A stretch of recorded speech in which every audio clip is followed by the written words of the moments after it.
여호와는 나의 목자시니 내게 부족함이 없으리로다. 여호와는 나의 목자시니 내게 부족함이 없으리로다. 나로 하여금 푸른 초장에 눕게 하시며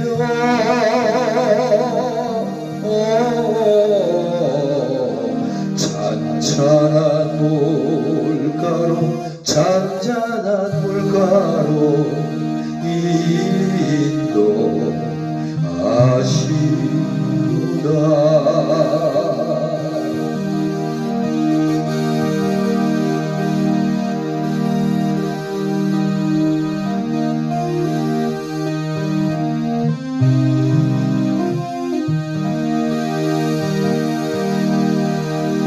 진실로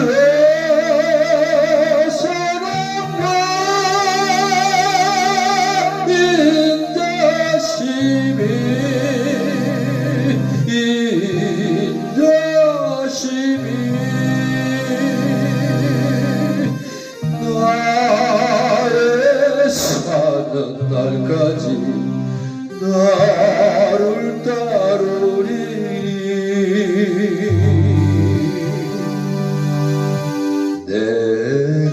내가 여호와 전에 영원토록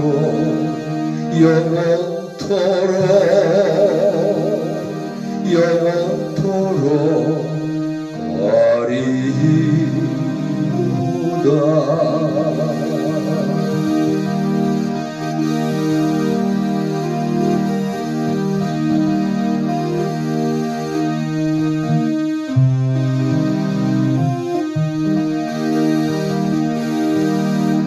진실로 사랑과 인자심이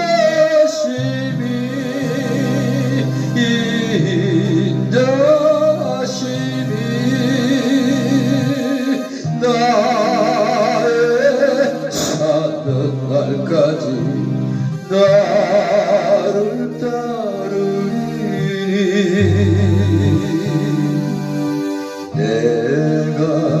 내가 여호와 전에 영원토록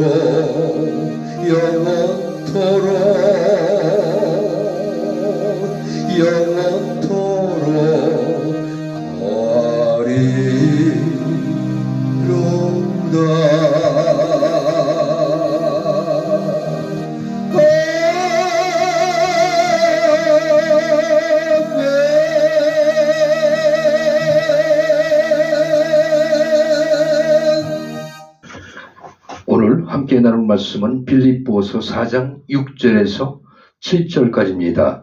같이 낭독하시겠습니다. 아무것도 염려하지 말고 다만 모든 일에 기도와 간구로 너희 구할 것을 감사함으로 하나님께 아뢰라. 그리하면 모든 지각에 뛰어난 하나님의 평강이 그리스도 예수 안에서 너희 마음과 생각을 지키시리라. 오늘 함께 나눌 말씀의 제목은 감사하는 마음이 세상을 이깁니다 라는 제목으로 은혜를 나누도록 하겠습니다. 인간이 사용하는 언어 중에서 감사라는 단어만큼 긍정적이고 또 창조적이고 우리의 마음을 윤택하게 하는 단어는 없을 것입니다. 감사는 하나님의 은혜를 생각하고 깨닫게 하며 감사하는 사람은 성공적인 인생을 살게 됩니다. 감사는 하나님께서 주신 가장 귀한 우리의 마음입니다.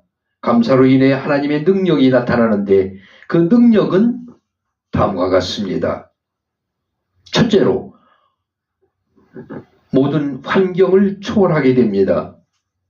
좋은 일이 있을 땐 누구나 감사하지만 그렇지 않은 상황에서 감사하긴 아주 어렵습니다. 바울은 어려운 환경에서도 자족하며 비천에 처할 줄 아는 일체의 비결을 배웠습니다. 빌립보 감옥에 갇혀 있을 때도 성도들에게 주 안에서 기뻐하라고 권면합니다. 그렇습니다. 어려울 때 희생적 감사를 드리면 하나님께서 감동하시고 기쁘게 받으십니다. 원망하고 불평하면 하나님의 진노와 심판이 임해 마귀에게 평안을 뺏기지만 감사하면 환경을 초월한 하나님의 능력을 체험하게 됩니다. 어떠한 환경일지라도 우리 모두 감사하시길 바랍니다. 둘째로 항상 감사하는 삶이 됩니다. 많은 사람들이 일상 속 감사할 일보단 부족한 것만 떠올려 원망과 불평을 합니다. 우리는 장래 무슨 일이 일어날지 알 수 없습니다. 별 사고 없이 살아서 호흡을 하는 것도, 예수님을 믿고 죄사함을 받아 날마다 하나님의 말씀을 따라가는 것도, 모든 일이 하나님 은총 가운데 진행되는 것을 깨닫는 것도 은혜이고 축복입니다. 이스라엘 백성들은 가나안을 향해 부푼 꿈을 안고 출발했습니다. 그러나 배고픔이 다가왔고 하나님께서는 만나를 내려주셨습니다. 백성들은 처음엔 하나님을 찬양했지만 나중엔 만나가 지긋지긋하다고 불평하며 애굽을 그리워했습니다. 오늘 우리를 구원하고 자녀 삼아주신 엄청난 은혜는 하늘나라에까지 가서 감사를 드려도 부족합니다.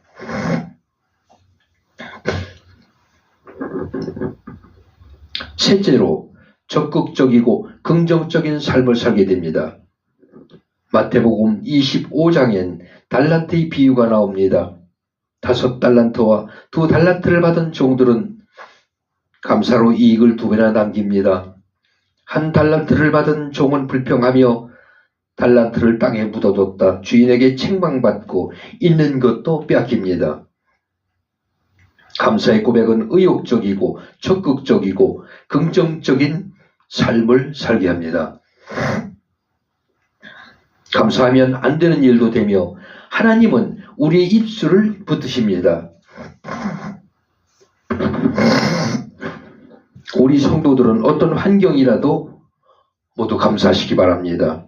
주님은 달란트의 비유를 통해 있는 자는 받아 풍족하게 되고 없는 자는 그의 있는 것까지 뺏기리라고 말씀하셨습니다.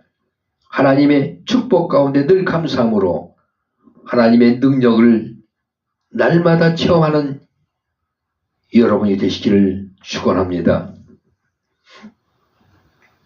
지금 정치가 혼돈 가운데 있습니다. 윤석열 대통령이 임기도 채우지 못하고 탄핵당하고 또 새로운 대통령이 되겠다고들 지금 서로 자기가 최고라고 주장하고 있습니다. 그들이 과연 정말로 대통령으로서의 부족함이 없는 자들인가? 그들이 대통령으로서의 자격이 되는가? 우리는 정말 헷갈립니다. 그들을 인정하기가 어려운 상황입니다. 저 자신도 새로운 대통령은 누구를 선택할까를 결정하지를 못할 것 같습니다. 다 그 사람이 그 사람이고 그 사람이 그 사람이고 과연 그들이 나라를 위해서 또 국민을 위해서 헌신적으로 일할 것인가 이런 염려도 되고 그러나 한 가지 우리는 새로운 것을 생각합니다. 새로운 대한민국의 대통령이 되겠다고 제일 설쳐되는 이재명 씨. 남들은 전과 사범, 오범 또 많은 범죄가 재판에 회부되어 있고 그를 긍정적으로 보는 것보다 부정적인 면이 60, 70%라고 봅니다. 그러나 저는 그렇게 생각합니다. 그 사람의 또 장단점이 있습니다.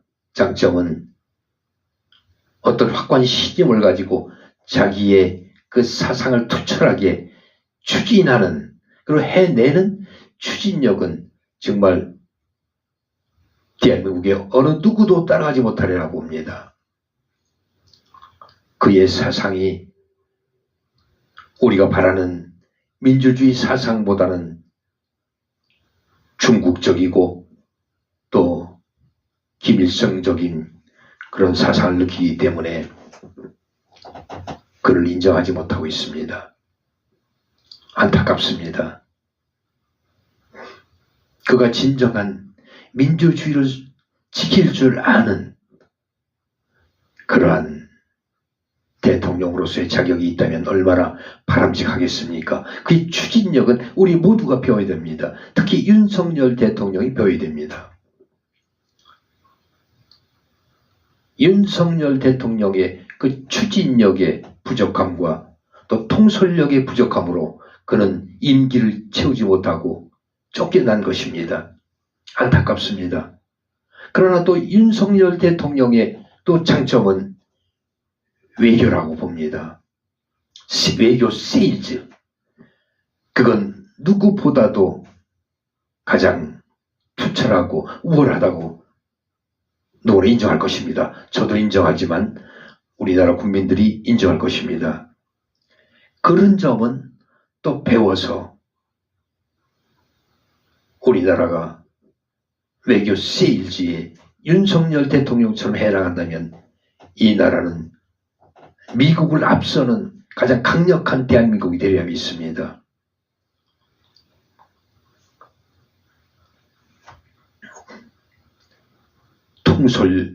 통솔하는 통솔력은 이재명을 닮고 외교 세일즈는 윤석열을 닮는 그러한 대통령이 우리에게 이번에 선출되기를 우리 모두 기도하시기 바랍니다. 그래서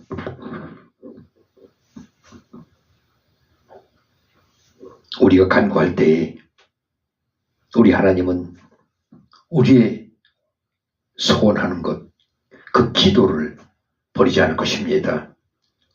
우리의 기도를 들으시고 응답하시리라 믿습니다. 여러분 무릎 꿇고 기도하시기 바랍니다. 간구하시기 바랍니다. 하나님 축복하실 것입니다. 좋은 지도자를 선택해 주실 것입니다. 좋은 대통령을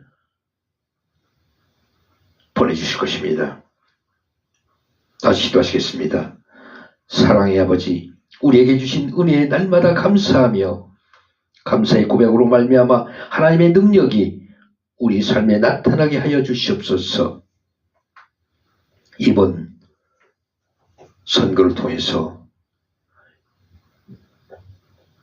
윤석열 대통령의 장점을 우리가 생각하면 아쉽고 안타깝지만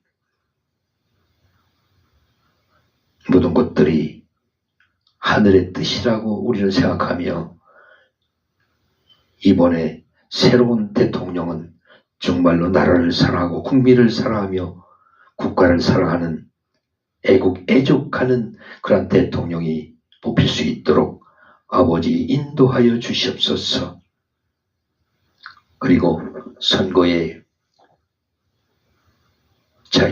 자유민주주의의 꽃인 부정선거를 없애고 진정으로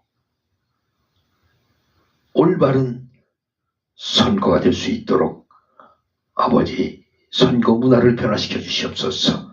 모든 것을 주님께서 주장하시고 인도하여 주시옵소서. 그래서 진정한 국민이 원하는 대통령, 나라를 위하는 대통령, 세계적으로 열심히 세일즈하며 국가를 알 수 있는 대통령을 선출할 수 있도록 우리에게 지혜와 통찰을 주시옵소서. 감사드리며 예수 그리스도 이름으로 기도드립니다. 아멘.